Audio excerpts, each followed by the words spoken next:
I have a cup of water in this pot. I'm gonna add half a cup of white vinegar,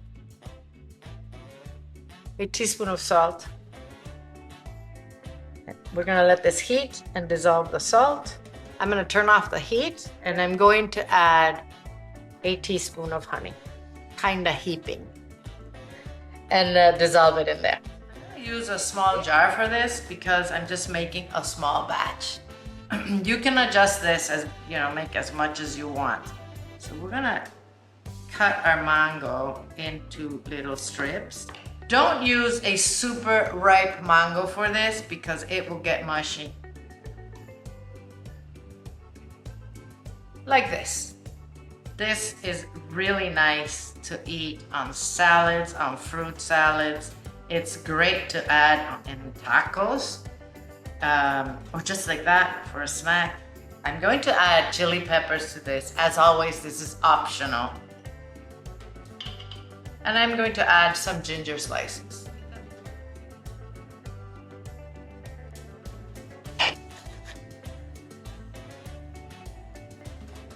I'm pressing it down into my jar.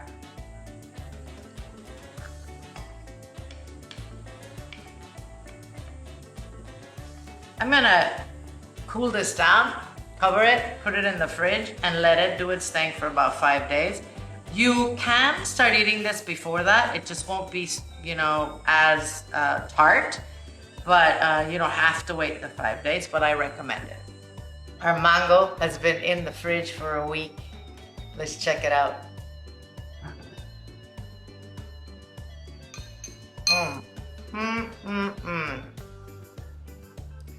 Wow, guys, this is a huge winner. Oh, it's delicious. You guys need to try this. It's sweet and spicy and tart all at the same time. I really hope you make this. Thanks for watching. I'm gonna see you soon.